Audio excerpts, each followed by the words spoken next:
Arthur and Clara met when they were both 22. It was a rainy Tuesday at a small bookstore, and they reached for the same book at the same time. He apologized. She laughed.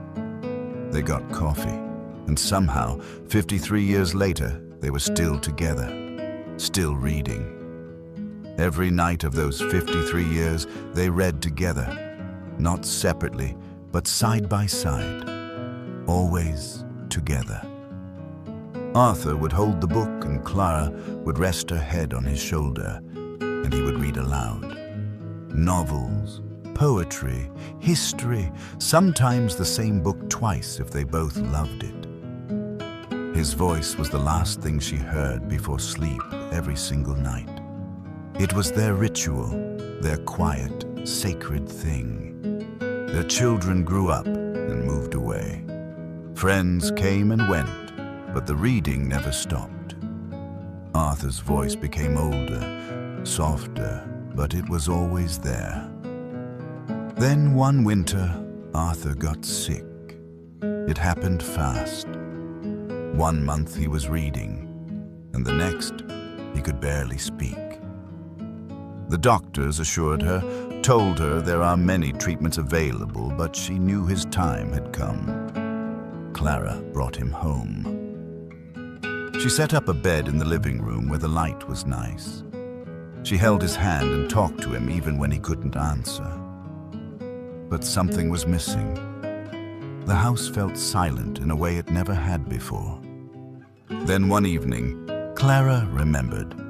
She walked to the bookshelf and pulled down the novel they had started before he fell ill. A thick one. They were only halfway through.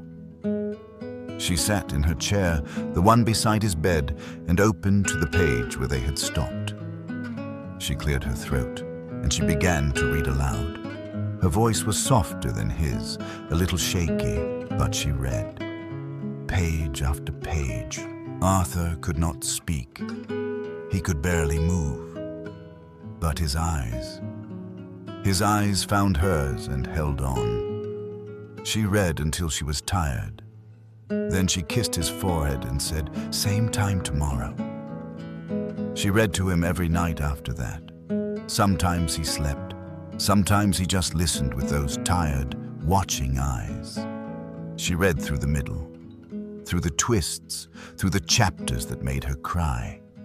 She read until the final pages. And then, on a quiet Tuesday morning, with the book still open on the table beside him, Arthur was gone.